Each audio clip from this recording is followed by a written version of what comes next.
यहाँ पे देख पाएंगे मेरे पास केबलेट की तरफ से जो इनका हार्ड डिस्क एनक्लोजर है, मैंने इसको परचेस किया है। तो अगर मान लीजिए आपके पास लैपटॉप का हार्ड डिस्क है और नहीं तो आपके पास कुछ इस तरह का एसएसडी है या एचडीडी है जो इस फॉर्मेट में आता है। ये जनरली आपका लैपटॉप का हार्ड डिस्क हो सकता है या आपका पोर्टेबल जो ड्राइव होता है उसका एनक्लोजर खराब हो गया या आप चाहते हैं दूसरा एनक्लोजर लगाना तो वो भी आप लगा सकते हैं। तो कुछ इस तरह का हार्ड डिस्क इसमें फिट होता है। तो अगर आपके पास ऐसा हार्ड डिस्क है तो आपको पता होगा आप डायरेक्टली इसको प्लग नहीं कर सकते हैं। तो अगर आप प्लग एंड प्ले डिवाइस की तरह यूज करना चाहते हैं इस ड्राइव को, इस पर्टिकुलर ड्राइव को या एसएसडी को, और जितने भी इस फॉर्मेट में और इस कनेक्टर पिन के साथ आते हैं, तो आपको ये एनक्लोजर बहुत ही काम आने वाला है। मैंने इसको अमेजोन से परचेस किया है, मैं डिस्क्रिप्शन में इसका लिंक दे दूंगा, आप चाहें तो इसे परचेस कर सकते हैं। चलिए इसके फीचर्स के बारे में थोड़ा हम बात कर लेते हैं। तो ये आपको USB 3.1 सपोर्ट के साथ मिल जाता है। तो इसकी स्पीड काफी अच्छी रहने वाली है, जो आपको 6 गीगाबिट्स पर सेकंड का स्पीड आपको देखने के लिए मिलेगा। और इसमें आपको जो कनेक्टर है, जो केबल आपको प्रोवाइड की जाती है, वो टाइप ए और टाइप सी दोनों देखने के लिए मिल जाएगा। डिटैचेबल है, जैसे कि आप लोग यहाँ पे देख पा रहे हैं। तो आप जैसे भी कंफर्टेबल हैं या जो भी आपका पीसी या लैपटॉप सपोर्ट करता है आप उसे इजीली यूज कर सकते हैं।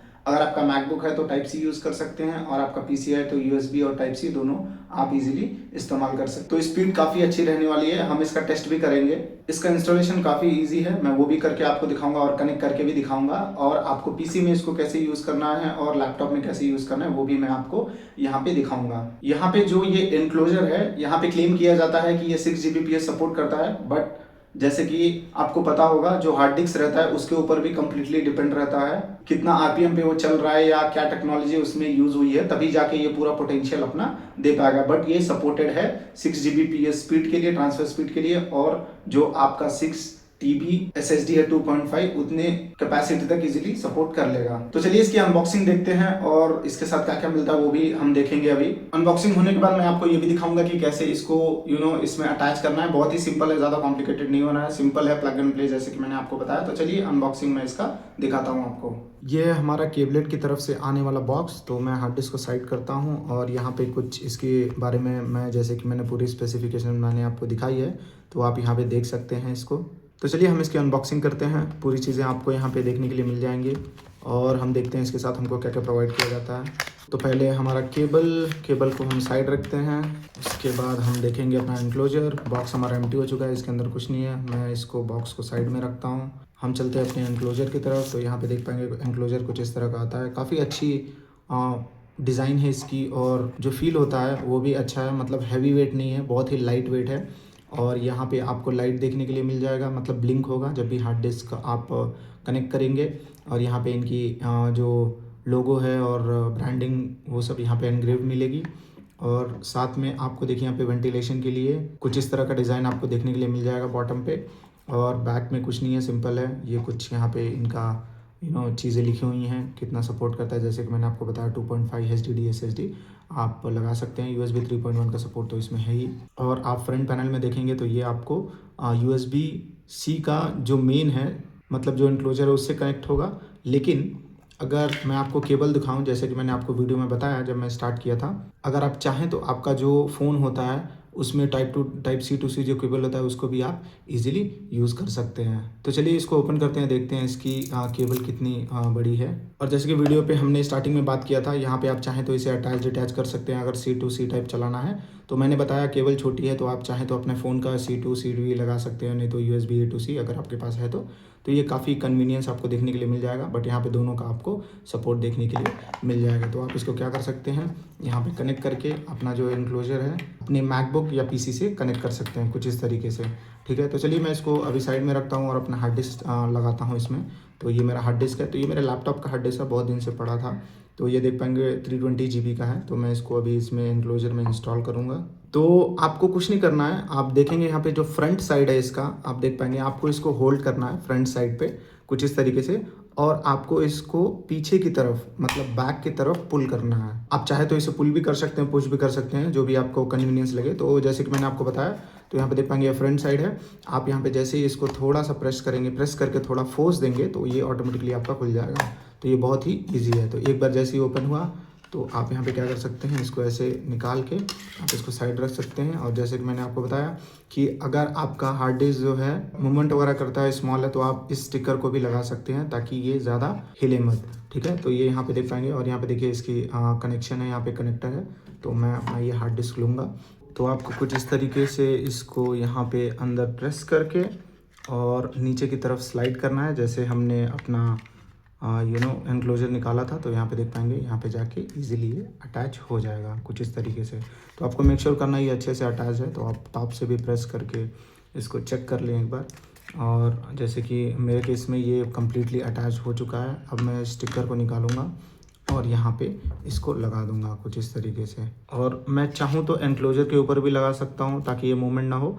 अगर मान लीजिए ये बार बार आप स्विच करते हैं, मतलब आपके पास मल्टीपल हार्ड डिस्क हैं, उसको लगाते हैं, तो आप क्या कर सकते हैं, एनक्लोजर के ऊपर लगा सकते हैं ताकि बार बार आपको इसको निकाल के हार्ड डिस्क में ना लगाना पड़े और ये निकलेगा भी नहीं, मतलब ये ब्रेक हो जाएगा। तो मैं आपको बोलूँगा आप एनक्लोजर के ऊपर लगाएं, ये बढ़िया है।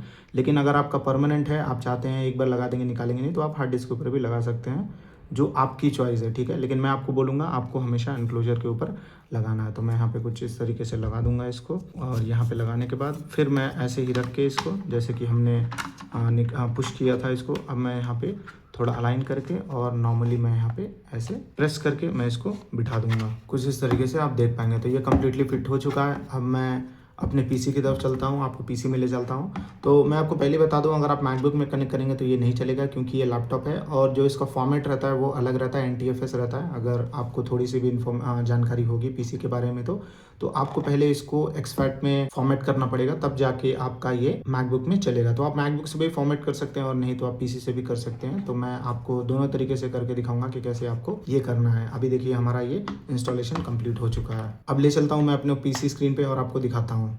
यहाँ पे मैंने अपना जो हार्ड डिस्क से कनेक्ट कर चुका हूँ और ये जो तीनों डिस्क आप देख रहे हैं ये मेरे लैपटॉप से बनी हुई थी। और यहाँ पे ये तीनों जैसे ही मैंने इस हार्ड डिस्क को अटैच किया तो यहाँ पे ये आ गई हैं। जो टॉप के दो हैं वो मेरे सेपरेट डिस्क हैं पीसी के। ये जो तीनों हैं ये मेरे इस हार्ड डिस्क के हैं जो मैंने 320 GB आपको बताया था वीडियो के स्टार्टिंग में। अब मुझे इसमें मेरे फाइल्स हैं तो मैं इस ड्राइव को डिलीट नहीं करूँगा, बट ये जो है ये आप देखेंगे तो विंडोज़ की फ़ाइल होती हैं वो सब हैं, तो इसकी ज़रूरत नहीं है मुझे। तो मैं आपको इस वीडियो में वही दिखाऊंगा कि कैसे आपको इसको फॉर्मेट करना है। और आप चाहें तो इसे इस तरीके से भी फॉर्मेट कर सकते हैं कि ये आपका मैकबुक में भी चले। तो पहले आपको क्या करना है, सर्च करना है, मतलब हार्ड डिस्क भी सर्च करेंगे तो आपको कुछ इस तरह का दिखेगा, create and format hard disk partitions. आपको यहाँ पे क्लिक करना है। अब मैं इसको थोड़ा यहाँ पे लेके आ जाता हूँ और जूम भी कर देता हूँ। उसके बाद आप यहाँ पे देखेंगे तो नीचे देखिए ये मेरा 0 है, ये मेरा 1 है, तो इस दोनों को मुझे टच नहीं करना है। तो मैं नीचे आऊँगा, जो डिस्क 2 है 298 GB जो यूजेबल है 320 में से। तो यहाँ पे जैसे कि मैंने आपको बताया जो मेरी F ड्राइव है यहाँ पे देख पाएंगे। तो मैं थोड़ा सा इसको ओके हाँ परफेक्ट। तो यहाँ पे F ड्राइव है वो मुझे नहीं चाहिए, तो मैं यहाँ पे क्या करूँगा, राइट क्लिक करूँगा, फॉर्मेट के ऊपर क्लिक करूँगा। यहाँ पे जैसे ही आप फॉर्मेट के ऊपर क्लिक करेंगे तो आप तो इसे एक लेबल दे सकते हैं, ठीक है, मतलब नेम होता है, कुछ भी नेम आप दे सकते हैं। और जो फाइल सिस्टम में अगर आप चाहते हैं कि आपका ये हार्ड डिस्क मैकबुक में भी चले और पीसी में भी चले तो आप क्या कर सकते हैं, सेकेंड जो फॉर्मेट है उसको सेलेक्ट करना है। अगर आपने सेकेंड फॉर्मेट नहीं सेलेक्ट किया है, सिर्फ NTFS करेंगे तो ये आपका मोबाइल में जो एंड्रॉयड मोबाइल होते हैं उसमें चलेंगे, और नहीं तो पीसी में चलेंगे या लैपटॉप में जो भी विंडोज़ की मशीन होती है या लिनक्स में भी चलेंगे। लेकिन अगर आप मैकबुक में चलाना चाहते हैं तो आपको इसे एक्सफैट में करना पड़ेगा। अब एक्सफैट में करने का बेस्ट चीज़ क्या है कि ये आपका मैकबुक में भी चलेगा और पीसी में भी चलेगा, और मतलब जितने भी आपके डिवाइस हैं हर एक चीज़ में एक्सफैट ज़्यादातर की सपोर्ट हो जाता है, ठीक है। तो मैं यहाँ पे क्या करूँगा, आपको दिखाने के लिए एक्सफैट में करता हूँ, मैं इसको कनेक्ट करके भी दिखाऊंगा पीसी में, सॉरी मेरे मैकबुक में, उसका भी वीडियो मैं आपको दिखाऊंगा। तो यहाँ पे आपको ये करना है और ओके के ऊपर क्लिक करना है। तो अगर आपका कोई डेटा वगैरह है तो आप मेक श्योर करें उसे कॉपी कर लें, फिर फॉर्मेट करें जैसे कि मैंने आपको पहले ही बता दिया है। तो मैं यहाँ पे ओके के ऊपर क्लिक करूँगा। ओके के ऊपर क्लिक करने के बाद यहाँ पे देखिए जो पार्टीशन है फॉर्मेट हो चुकी है और ये मेरा सिस्टम रिजर्व्ड है, तो ये भी जनरली विंडोज़ क्रिएट कर देता है। मुझे ये भी नहीं चाहिए तो मैं यहाँ पे क्या करूँगा, नीचे स्क्रॉल करके यहाँ पे सिस्टम रिजर्व है तो मैं यहाँ पे क्या करूँगा, वॉल्यूम भी डिलीट कर सकते हैं, वैसे भी मुझे उतना नेसेसरी नहीं है इसका क्योंकि विंडोज़ अब इंस्टॉल नहीं होगा इस पर। और इसको अगर आप चाहें तो इसमें अटैच कर सकते हैं, आपको कुछ नहीं करना है। एक्सटेंड वॉल्यूम के ऊपर क्लिक करेंगे तो हो जाएगा, फ़िलहाल उसमें नहीं हो रहा है एक्सफैट जो है। तो आपको पूरा पार्टीशन डिलीट करना पड़ेगा, बट मैं यहाँ पे कर नहीं पाऊँगा। तो जब आप अनअलोकेट कर सकते हैं तो आप यहाँ पे राइट क्लिक आइए और एक्सटेंड वॉल्यूम के ऊपर क्लिक करेंगे तो ये पूरा इसमें अटैच कर सकते हैं। तो ये मेरा एक्सपर्ट हो चुका है और यहाँ पे देखिए वो वॉल्यूम चली गई है। अब मेरी एक ही वॉल्यूम है, दो वॉल्यूम है, मतलब ये मेरी उसी हार्ड डिस्क है तो इसमें डेटा है तो मैं इसको डिलीट नहीं कर पाऊँगा। और ये मेरा ये एफ वॉल्यूम है जो मैंने एक्सफैक्ट में किया है। तो इस तरीके से आपको यूज़ करना है। अब चलिए एक फ़ाइल भी कॉपी कर लेता हूँ, मैं दिखा देता हूँ कि कितना फास्ट ये होता है। तो मैं यहाँ पे अपने डी ड्राइव में चले जाता हूँ और यहाँ से एक विंडोज़ का एक फ़ाइल उठा लेता हूँ, वो भी आपको दिखा देता हूँ। तो ये विंडोज़ सर्वर देख पाएंगे, ये तकरीबन 5 GB का है। तो मैं इसको कॉपी करूँगा और एफ़ ड्राइव में जाऊँगा, यहाँ पे पेस्ट कर दूँगा। देखते हैं कितनी स्पीड ये हो रही है। तो यहाँ पे देख पाएंगे स्पीड काफ़ी अच्छी है इसकी, जो 100 Mbps तक ये कांस्टेंट स्पीड दे रहा है, मतलब 9600 के तकरीबन। तो 4 GB 5 GB की फ़ाइल थी, 4.8 ऐसे कुछ था। तो यहाँ पे देख पाएंगे तो स्पीड काफ़ी अच्छी है। एक्सफैक्ट में हमने फॉर्मेट किया, NTFS में करेंगे तो क्या पता और ज़्यादा भी दे दे। लेकिन जैसे कि मैंने आपको बताया ये डिपेंड करता है आपके हार्ड डिस्क के RPM और टेक्नोलॉजी के ऊपर भी। तो यहाँ पे देखिए फ़ाइल कॉपी हो चुकी है, काफ़ी क्विक थी, जैसे कि आपको पता चल गया होगा अब तक। अब चलिए मैं इसको यहाँ से निकाल देता हूँ, मतलब इजेक्ट कर देता हूँ और फिर मैं अपने मैकबुक में आपको दिखाता हूँ। मैं अपने मैकबुक में आ चुका हूँ। अब मैं इसको क्या करूँगा, फाइंडर में लेके चलता हूँ। पहले मैं आपको फाइंडर में ले जाके, हाँ, मैं इसको कनेक्ट कर देता हूँ क्विकली यहाँ पे। तो इसको मैंने कनेक्ट कर दिया। अब देखते हैं यहाँ पे दिखाता है कि नहीं है। तो यहाँ पे देख पाएंगे जैसे मैंने इसको कनेक्ट किया तो यहाँ पे दिखा रहा है USB 3.1 डिटेक्टेड केबलेट। और यहाँ पे मैं अलाउ के ऊपर क्लिक करूँगा। क्लिक करने के बाद मैं थोड़ा स्क्रॉल करता हूँ और यहाँ पे देख पाएंगे जो मेरी वॉल्यूम है वो यहाँ पे सक्सेसफुली आ चुकी है। तो यहाँ पे देख पाएंगे एक ही वॉल्यूम यहाँ पे दिखा रहा है, एक है अनटाइटल। तो अनटाइटल जो वॉल्यूम है वो आपको याद होगा मैंने एक पार्टीशन को डिलीट किया था, वो जो पार्टीशन है वो यहाँ पे अनटाइटल करके आ रहा है। तो यहाँ पे जो हमने एक्सफैक्ट में इसको फॉर्मेट किया था यहाँ पे देख पाएंगे वो सक्सेसफुली दिखा रहा है। और ये हमारा विंडोज सर्वर का जो मैंने फाइल कॉपी करके आपको दिखाया था वो यहाँ पे दिखा रहे हैं। अब चलिए एक यहाँ पे भी हम स्टोरेज टेस्ट कर लेते हैं, मतलब स्पीड टेस्ट कर लेते हैं।